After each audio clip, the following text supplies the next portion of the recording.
Gun 9 on your side first warning weather with Chief Meteorologist Aaron Christensen. Well, our skies may be free from clouds today, but certainly not from some blowing dust. What with our winds now sustained from the west at 20 miles per hour at Tucson's airport, but the gusts have been quite a bit stronger than that. Now at Tucson's airport, 30-mile-per-hour gusts. Earlier, we topped out near 33, close to 40-mile-per-hour gusts still for you in Douglas, Sierra Vista. Oracle at 38, 36 now for Safford and Wilcox. And this means that our red flag warning will continue at least through 8 o'clock. Might even get extended. We'll let you know if that certainly happens here. But these strong winds gusting close to 50 miles per hour at times, a good possibility. That joining forces with very little moisture and a high fire danger rating mean that we need to use caution still. And I know you have been just about all day, right? But let's continue to do so throughout the course of the evening with anything that could spark a fire.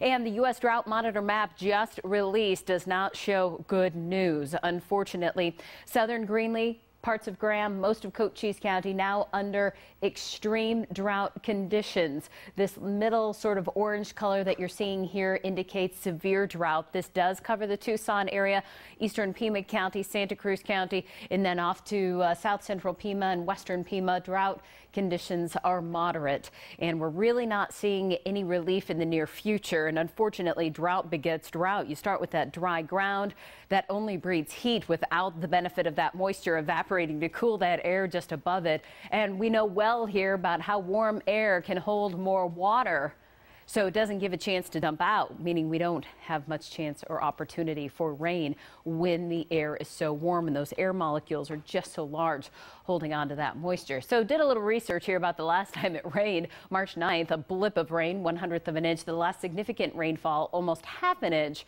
and that was on February 20th. So year to date, we've only had about 1 3/4 of an inch of rain, and compared with the average so far, that puts us over an inch below where we should be. And the only rain in the forecast across the southern portion of the country tomorrow, that's going to be well to our east. We will continue to stay dry under the strong high pressure here in Arizona.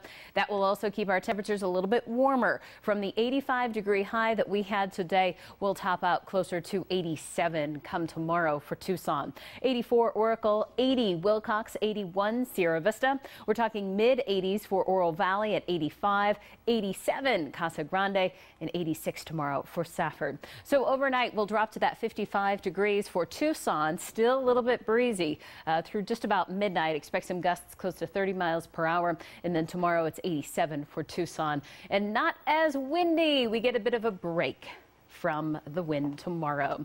Look at that 7-day forecast. After 87 tomorrow, we do warm to the 90s over the weekend. In fact, low 90s sticking around all the way through next work week. And you guys will notice that we don't see any chance for rain in the near future, at least not for the next 7 days. So I say bring on monsoon. I'm kind of feeling the same way. Need a little bit of moisture in the air. Right. Aaron, thank you. As Aaron said, monsoon is almost here, and the fire department of